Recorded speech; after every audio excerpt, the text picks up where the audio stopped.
இன்றைக்கி நம்ம கொரியன் படத்துலேருந்து ஒரு 5 படங்களை நம்ம வருஷப்படுத்தி பார்க்கலாம். எனக்கு என்னுடைய பர்சனல் லைஃப்பில் இந்த படங்கள் எல்லாமே எனக்கு ரொம்ப பிடிச்ச படங்கள். ஸோ வாங்க போகலாம்.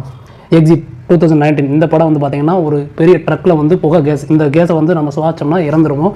எதிர்பார்க்காமல் ஒரு பெரிய நகரத்து சென்டரில் பார்த்திங்கன்னா அந்த கேஸ் வெடிச்சு மூவ் ஆகிட்டே இருக்கும், ஸ்ப்ரெட் ஆகிட்டே இருக்கும். ஸோ சுவாசிக்கிறவங்களாம் செத்துக்கிட்டே இருப்பாங்க. இது தெரிஞ்சு மக்கள் எல்லாருமே அந்த புகையிலேருந்து தப்பிச்சு ஓடிக்கிட்டு இருப்பாங்க. ஸோ இந்த இடத்துல பார்த்தீங்கன்னா டிராஃபிக் ஜாம் ஆயிரும், பூரா கட்டடங்கள்லேருந்து தாவி ஹெலிகாப்டர் மூலமாக காப்பாற்றிட்டு இருப்பாங்க. ஸோ இதில் 2 ஹீரோயினையும் மாட்டிக்கிறாங்க. இவங்க எப்படி தப்பிக்கிறாங்க இல்லையா பார்ப்பாங்க. It's also comedy film make. Okay, this is top 5 and then going for top 4.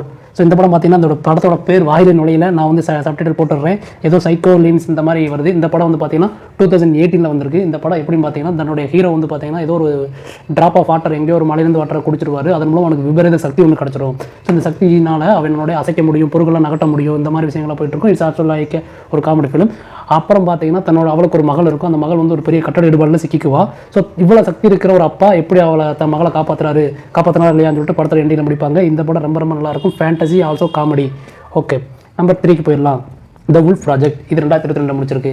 இதுக்கு ஒரு 30 செகண்ட் நான் டைம் எடுத்துக்கிறேன். ஏன்னா இந்த படம் அவ்வளோ அழகாக வேறு லெவலில் இருக்கும். ரத்தம் தெறிக்க நம்ம வட சென்னை படத்துலையோ தமிழ் படத்துலையோ எந்த படத்துலையும் இல்லாத அளவுக்கு ரத்தம் தெறிக்க விட்டுருப்பாங்க. ஒரு மனுஷனுக்குள்ளே அவ்வளோ ரத்தம் இருக்குமா எனக்கு தெரியாது, அவ்வளோ ரத்தமாகத்தே இருக்கும் படம். இந்த படத்துக்கு இதுக்கு மேலே நான் எதுவுமே சொல்ல விரும்பலை. நீங்கள் போய் கண்டிப்பாக அதை பார்க்கலாம். ரத்தம் தெறிக்கிற பார்க்க ஆசைப்படுறவங்க கண்டிப்பாக அந்த படத்தை பாருங்கள், த வுல்ஃப் ப்ராஜெக்ட். ஓகே, நம்பர் 2 வந்து என்னோடய லிஸ்ட்டில் இருக்கிற பார்த்தீங்கன்னா பேராசைட். அதுக்கு ஃபஸ்ட்டு அர்த்தம் என்ன பார்த்தீங்கன்னா ஒட்டுண்ணி. அதாவது ஒட்டுண்ணினா ஏதாவது ஒரு பொருளை சார்ந்து உண்ணி வாழ்கிறது தான் ஒட்டுண்ணி. ஆக்சுவலாக ஏலியன் வந்து பார்த்திங்கன்னா மேலேருந்து நம்ம வானத்துலேருந்து விழுகும். அதில் வர ஒரு ஏலியன் சின்ன வெறும் லைக் ஒரு சின்ன பூச்சி மாதிரி தான் இருக்கும். அந்த பூச்சி வந்து பார்த்திங்கன்னா மனுஷனோட காதுக்குள்ளே போய் மூளை ஆக்கிரமிச்சு மனுஷனாகவே வாழும். இதுதான் நம்மளுடைய பாராசைட். ஸோ இது வந்து நம்மளுடைய ஹீரோவோட காதுக்குள்ளே போகும். ஆனால் அந்த நேரம் பார்த்து நம்ம ஹீரோ கட் பண்ணி யூஸ் பண்ணிட்டு இருப்பாப்புல. ஸோ மூக்கோல போட்டு ட்ரை பண்ணி நம்ம ஹீரோ உசார் பண்ணி அந்த ஏலியனை தூக்கி எறிஞ்சிருவார்.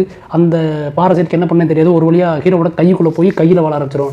ஸோ இந்த ஹீரோக்கு மட்டும் இந்த ஸ்பெசிலிட்டி கிடச்சிடும். மற்ற எந்த ஒரு பாராசைட் எல்லாமே மனுஷனோட காதுக்குள்ளே போய் வாழ்ந்துகிட்டு இருக்கும். இதோட பார்ட் வந்து 1, 2 ரெண்டுமே இருக்குது. ரெண்டுமே வேறு லெவலில் இருக்கும். ஃபேண்டசி உங்களுக்கு பிடிக்குமா இந்த படத்தை கம்பல்சரி பாருங்கள், must watch film.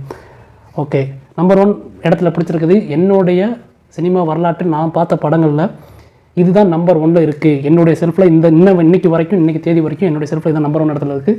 So maximum எல்லாருக்கும் இந்த படம் தெரியும்னு நினைக்கிறேன். அலாங் வித் காட்ஸ் 2017 அண்ட் 2018 இருக்குது. ஆக்சுவலாக அலாங் வித் த காட்ஸ்க்கு என்ன அர்த்தம் பார்த்தீங்கன்னா, நம்ம இறந்ததுக்கப்புறம் நம்ம கடவுள்கிட்ட போவோம். நம்ம பண்ண தப்புங்களுக்கு 7 விதமாக கோர்ட் நடக்கும். கோர்ட்டில் வந்து நமக்கு ஜட்ஜு நீதிபதிலாம் இருப்பாங்க. ஸோ அதில் நீதிபதி இதெல்லாம் முடிச்சதுக்கப்புறம் நமக்கு தண்டனை வந்து சொர்க்கமாக நரகமா அப்படின்ற மாதிரி டிசைட் பண்ணுவாங்க.